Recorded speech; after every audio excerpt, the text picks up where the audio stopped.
Excellence, voilà quelques jours que vous êtes à la tête du gouvernement du Niger.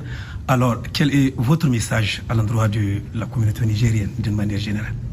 Écoutez, je voudrais d'abord la féliciter et la remercier de l'élévation d'esprit dont elle a fait preuve. Notre peuple a démontré qu'il est très mûr, qu'il a fait le choix de défendre sa souveraineté. Et toute autorité qui ne suit pas cet angle dans lequel notre population essaie de mettre chacun d'entre nous, en tout cas, on peut dire qu'elle fait fausse route. Donc je voudrais lui dire, par le biais de votre micro, que nous apprécions vivement cette élévation d'esprit, cet élan de solidarité et ce travail qui consiste à faire en sorte que l'unité nationale soit encore resserrée. Il faut qu'elle fasse confiance aux nouvelles autorités parce que nous avons inscrit nos actions dans le sens de la servir en toute intégrité, de la servir en toute compétence, mais aussi en travaillant sur la notion fondamentale de notre patriotisme. Donc j'ai foi en elle et avec l'aide de Dieu, Inch'Allah, nous allons nous en sortir. En tant que chef de gouvernement, avec tout cet embargo qu'on a imposé à notre pays, est-ce que vous n'êtes pas inquiet quant à la gestion? Quoi, il faut être inquiet? La vie de l'être humain, elle est faite de défis et nous pensons que même si c'est un défi qui est injuste, qui nous a été imposé, nous devrions être à mesure de nous mettre ensemble pour le relever. Et nous allons le relever, Inch'Allah. Il n'y a aucune crainte de ce point de vue. Le peuple nigérien est déterminé.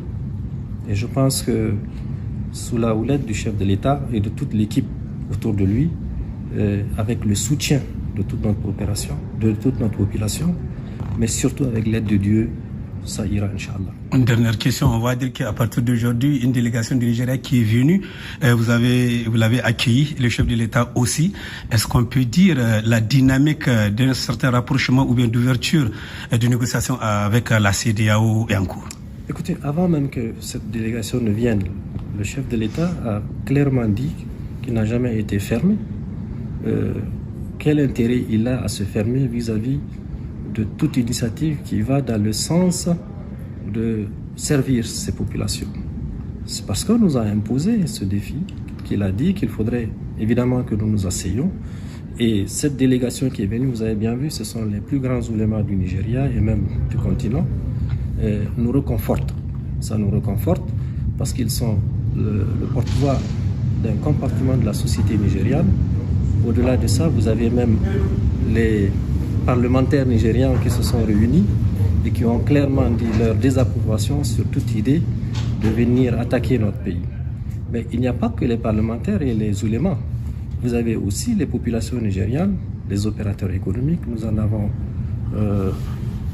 entendu la plupart d'entre eux et ça nous réconforte parce que notre plus grand voisin, c'est le Nigeria, on le sait. 1500 km que nous partageons de frontières. Si vous prenez de Difa en passant par Zander, Tawa, Dosso, je n'ai pas oublié Maradi, c'est des populations de part et d'autre, elles sont toutes les mêmes.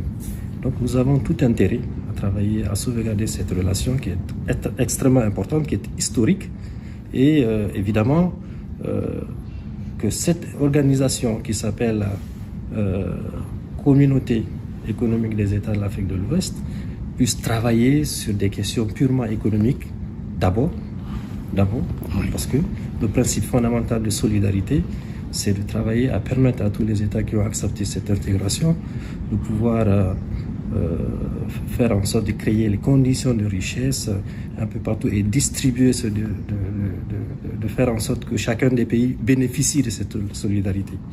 Donc si on constate que en lieu et place de cette solidarité économique, le principe politique et militaire prennent le devant, évidemment, nous ne pouvons que le regretter. Mais encore une fois, nous avons une tradition, vous le savez, au Niger, d'humilité. Le Nigérien, Dieu l'a fait pacifiste et pacifique. Et nous voudrions très rapidement qu'une solution soit trouvée et puis que notre pays reprenne une vie normale. Merci, Excellence. Merci.